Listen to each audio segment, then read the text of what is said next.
صفحہ نمبر 99 اور کتاب ہے معارف القرآن جلد اول،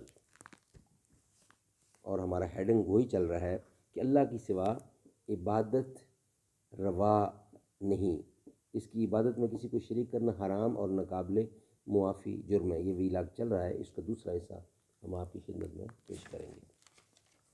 صفحہ نمبر 99۔ ناظرین، یہ کتاب ہے معارف القرآن اور سورۃ الفاتح سے سورۃ البقرہ تک، اور پہلا پارہ سے پارہ تیسرا، اور رکوع ہیں اس کے 8، اور رائٹر ہیں اس کتاب کے مفتی اعظم پاکستان حضرت مولانا مفتی محمد شفیع صاحب رحمۃ اللہ علیہ۔ معارف القرآن۔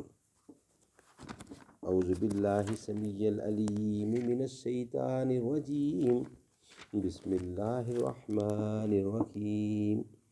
الحمد للہ وکفی وسلام علی عبادہ الذین اصطفی۔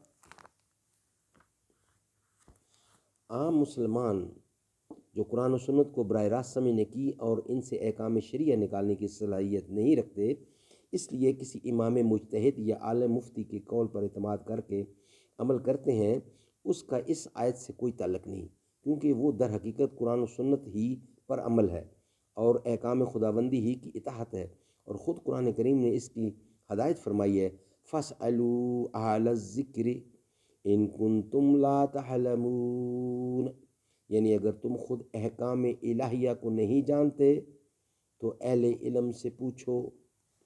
اور جس طرح احکام میں حلال و حرام میں اللہ تعالیٰ کے سوا کسی کو شریک کرنا شرک ہے، اسی طرح کسی کے نام کی نظر منت ماننا بھی شرک ہے، داخل ہے، شرک میں داخل ہے۔ اللہ تعالیٰ کے سوا کسی دوسرے کو حاجت روا مشکل کشا سمجھ کر اس سے دعا مانگنا بھی شرک ہے، کیونکہ حدیث میں دعا کو عبادت فرمایا گیا ہے۔ اسی طرح ایسے اعمال و افعال جو علامات شرک کی سمجھے جاتے ہیں، ان کا ارتکاب بھی بحکم شرک ہے۔ جیسے حضرت عدی بن حاتم نے فرمایا کہ مسلمان ہونے کے بعد حضور اکرم کی خدمت میں حاضر ہوا تو میرے گلے میں صلیب پڑی ہوئی تھی، آپ نے مجھ سے فرمایا کہ اس بت کو اپنے گلے سے نکال دو، اگرچہ اس وقت عدی بن حاتم رضی اللہ کا عقیدہ صلیب کے متعلق وہ نہ تھا جو نصرانیوں کا ہوتا ہے، مگر ظاہری طور پر بھی علامت شرک سے اجتناب کو ضروری سمجھ کر یہ ہدایت کی گئی۔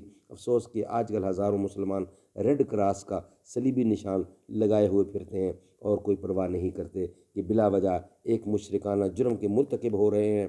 اسی طرح کسی کو رکوع سجدہ کرنا یا بیت اللہ کے سوا کسی دوسری چیز کے گرد طواف کرنا، یہ سب علامات شرک ہیں جن سے اجتناب ایاک نعبد کہ اقرار یا حلفی وفاداری کا جز ہے۔ دوسرا مسئلہ یہ کہ استعانت اور استغاثہ صرف اللہ تعالیٰ ہی سے کرنا ہے، کسی دوسرے سے جائز نہیں ہے۔